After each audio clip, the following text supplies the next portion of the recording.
इतिहास की दूसरी पुस्तक, तीसरा अध्याय। कुल वचन 17। तब सुलेमान ने यरूशलेम में मोरिया नामक पहाड़ पर उसी स्थान में यहोवा का भवन बनाना आरंभ किया, जिसे उसके पिता दाऊद ने दर्शन पाकर यबूसी ओरनान के खलिहान में तैयार किया था।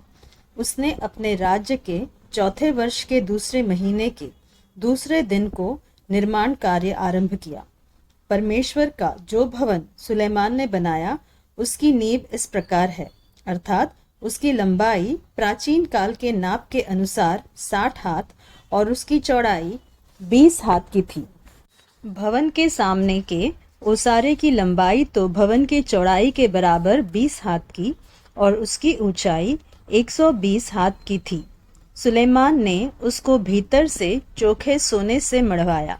भवन के मुख्य भाग की छत उसने सनोवर की लकड़ी से पटवाई और उसको अच्छे सोने से मढ़वाया और उस पर खजूर के वृक्ष की और सांकलों की नक्काशी कराई।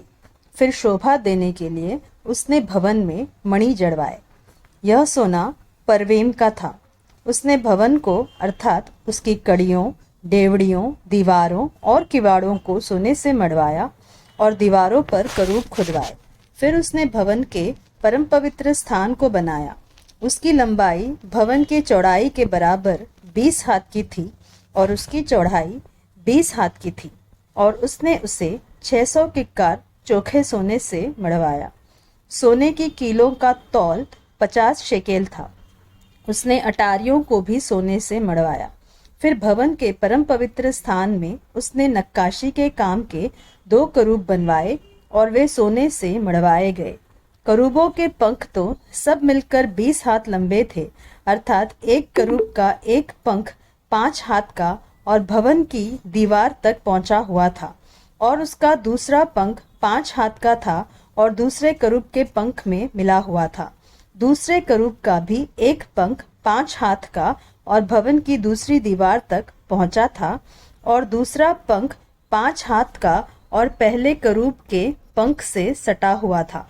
इन करूबों के पंख 20 हाथ फैले हुए थे और वे अपने अपने पांवों के बल खड़े थे और अपना अपना मुख भीतर की ओर किए हुए थे। फिर उसने बीच वाले पर्दे को नीले, बैंजनी और लाल रंग के सन के कपड़े का बनवाया और उस पर करूब कड़वाए। पीतल के 2 स्तंभ।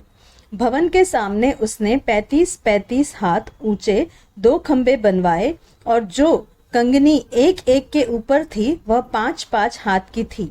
फिर उसने भीतरी कोठरी में सांकले बनवाकर खंभों के ऊपर लगाई और 100 अनार भी बनाकर सांकलों पर लटकाए।